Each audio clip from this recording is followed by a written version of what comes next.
Família Santin. Esse vídeo é a respeito da família Santin. Se você quiser saber mais, fica até o final. Curte o vídeo, se inscreve no canal. Não esquece de ativar o sino das notificações. Se quiser tornar-se membro do canal Língua Mária, é possível através do próprio YouTube, ou também, se quiser fazer a sua doação para o canal, para ajudar o canal, qualquer valor, pode ser para o 54992622828. Vamos lá, então, o sobrenome Santin possui uma identidade profundamente ligada ao território do Vêneto e do Friul Veneza Giulia, com epicentro histórico na região de Caneva, especificamente na fração de Sarone.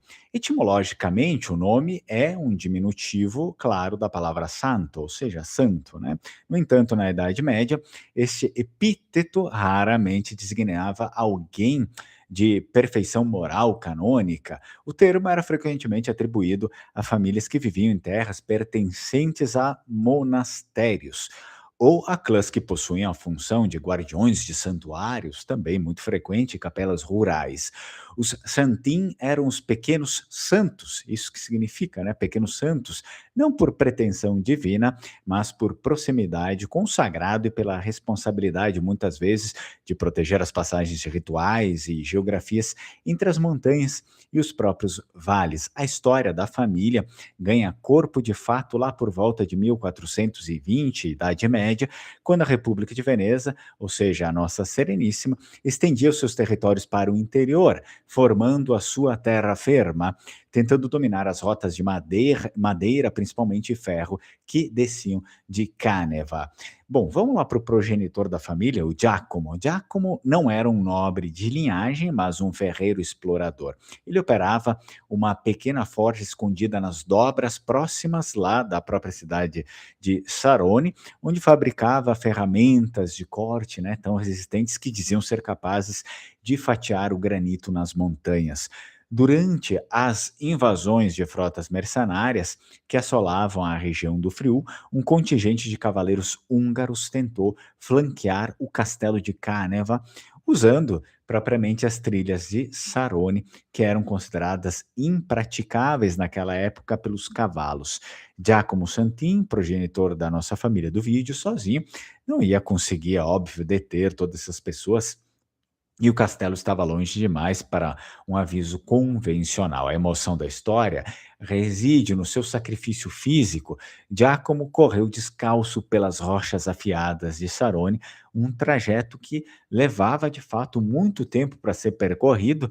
Em apenas 30 minutos ele fez isso para alcançar o sino da igreja de São Tomé, porque era importantíssimo, né? Naquele período a igreja servia, é óbvio, como culto devocional, como local para o ritual sagrado, mas também para avisar a população de algo que estava acontecendo, tanto coisas boas, assim como coisas ruins, como invasões. Então, diz a própria lenda familiar que, ao chegar às suas mãos, estavam tão gastas pelo esforço de escalar os atalhos que ele usou o próprio corpo como contrapeso na corda do sino para despertar a vila, né, para tocar o sino. Graças ao seu aviso, os homens de Sarone organizaram uma emboscada no estreito de Col de Luna, e aí eles não usaram espadas finas, é claro, mas machados de lenhador e picaretas, todas as ferramentas disponíveis que eles tinham naquele momento, e o massacre dos invasores foi tão absoluto que a passagem ficou conhecida por décadas como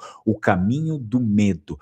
Giacomo, progenitor da família Santin, sobreviveu, mas suas cicatrizes de fato tornaram ali o brasão invisível da família por muito tempo, né, de lendas históricas que a família sempre tinha ali um grande apego. Então, após o episódio de Giacomo, os Santin de Sarone tornaram-se os guardiões efetivos oficiais das florestas de Câneva.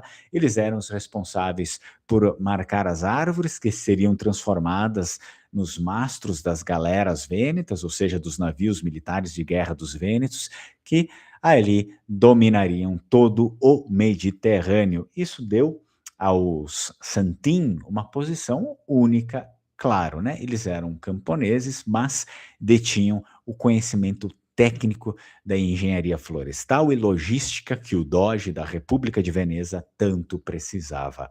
essa história da família Santin. Se você gostaria de estudar língua vêneta e também italiano, os dois idiomas juntos, importante, né, para a gente ter a nossa língua de origem e também o italiano como uma ferramenta útil, você pode se inscrever na nossa turma de Vêneto Italiano, turma de língua vêneta italiano intensiva, que vai abrir agora em março. É uma turma que acontece nos sábados pela manhã. Então, esta aqui é uma turma que abriu depois porque a turma das terças, aí o pessoal, muitas pessoas não podiam na terça de noite e vieram, né, a pedir a abertura dessa turma no sábado. Então é a última que eu vou abrir. Você pode entrar aqui no nosso grupo, que está na descrição do vídeo, também nos primeiros comentários fixados. Você manifesta o seu interesse. Entrando nesse grupo, você já manifesta o seu interesse e aí eu envio as informações para você, como vai funcionar, enfim, todo o procedimento. Quer reconhecer a sua cidadania italiana, ou seja ela outra cidadania europeia, portuguesa, espanhola, fala com uma cidadania, eles vão dar todas as informações possíveis. Se você quiser encaminhar seu processo, menciona que chegou até eles através do canal Lenguamar e você vai ter um bom desconto. Quer saber mais a respeito das suas origens, dos seus, enfim, dos seus progenitores? Você pode entrar em contato ali, entrar em contato não, vai lá direto no site da Nexo Geno, facilita bastante, na site da Nexo Geno, com X, Nexo Geno, você vai ter vários produtos aí para saber mais sobre os seus antepassados, a sua genética e as suas predisposições também, né, de doenças, enfim, tudo isso. Se quiser, utiliza meu cupom LENGUAMARI15 para ter vantagens. Isso aí, nos vemos na próxima. Tchau, tchau, Strucon.